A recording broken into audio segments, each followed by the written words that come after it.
మంగళవదనే, అమ్మవారి యొక్క ముఖం గురించి మాట్లాడుతున్నారు. అమ్మవారి యొక్క ముఖము ఎంత మంగళప్రదంగా ఉంటుందో చెప్తున్నారు. అసలు నిజానికి శంకరాచార్యుల వారి సౌందర్య లహరి అని పేరు పెట్టి అమ్మవారి పేరు మీద స్తవం చేశారు. ఈ సౌందర్య లహరి అన్న పేరు ఎక్కడ వాడాలిగా? ఆయన నిజానికి ఈ పేరు ఎక్కడ వాడారంటే అమ్మవారి ముఖం గురించి చెప్పినప్పుడు ఈ సౌందర్య లహరి అన్న పేరు ఆ శ్లోకంలో వాడారు. తనోతు క్షేమం నస్తవ వదన సౌందర్య లహరి పరీవాహ స్రోత సరణిరివ సీమంత సరణి వహంతి సింధూరం ప్రబలకబరీ భారతి విరహ దిశాం బృందై బందీకృత ఇవ నవీనార్క కిరణం. అమ్మవారి ముఖంలో ఉన్నటువంటి దీప్తి, ఆ తేజస్సు అంతా కూడా ఒక్కసారి ప్రవాహం పైకి లేచినట్టు లేచి ఒక కాలవలో వెళ్తే ఎలా ఉంటుందో అలా ఉంటుంది ఆవిడ పాపట. ఈ పాపట అలా ఉంటే ఆ ముఖం, ఆ దీప్తితో ఉన్న ఆ ముఖాన్ని ఇలా మనసులో స్మరిస్తే చాలట. తనోతు క్షేమన్న తవ వదన సౌందర్య లహరి. నీ ముఖాన్ని అలా మనసులో స్మరించినంత మాత్రం చేత మాకు క్షేమం కలుగుతుంది.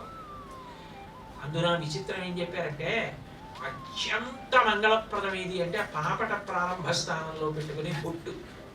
శంకర భగవత్పాదులు చేసిన అద్భుత ప్రయోగం ఏంటంటే అమ్మవారు కేవలం బొట్టు ఇక్కడ ఒక్క చోట పెట్టుకుంటుంది. అలా పాపట అంతా ఇలా కుంకం పెట్టేసుకుంటుంది, ఇలా సింధూరం పెట్టేసుకుంటుంది. ఎందుకు పెట్టేసుకుంది అంటే చీకట్లకి ఎప్పటి నుంచో కోరిక. ఆ సూర్యుడు వస్తాడు, ఇంత కటిక చీకటిని పేరు తెచ్చుకున్న మనం సూర్యుడు వచ్చేటప్పటికి అంతే పోతాం. ఆ సూర్యుడిని మనం పట్టుకోలేము, సూర్యుడి దగ్గర ఓడిపోవడం ప్రతిరోజు. సూర్యుడిని పట్టుకోలేకపోయాం కానీ బాలసూర్యుడు వస్తాడు కదా, బాలసూర్యుడి యొక్క మొదటి కిరణం పడుతుంది కదా, పడినప్పుడు ఈసారి ధైర్యంగా మొత్తం చీకట్ల గుంపులన్నీ రెండు వైపులా ఉండి కనీసం ఒక కిరణాన్ని పట్టేద్దాం అనుకున్నాయి. అలా అనుకుంటే అమ్మా ఇదిగో నీ పాపట తీసి రెండు వైపులా చూపుకున్న జుట్టు ఉందే నల్లగాను, అది చీకట్ల గుంపుల్లో ఉంది. బాలసూర్య బింబల్లా ఆ పాపట ప్రారంభ స్థానంలో సింధూరం బొట్టు ఉంది. దాని కిరణంలా పాపట అంతా నువ్వు పెట్టుకున్నటువంటి ఆ ఎర్రటి ఆ సింధూరం ముక్క ఉంది. ఇప్పుడు వీళ్ళు పట్టుకోవడానికి సిద్ధంగా ఉన్న వాళ్ళలా ఉన్నారు. పట్టగలరా వాళ్ళ జన్మలో? పట్టలేరు.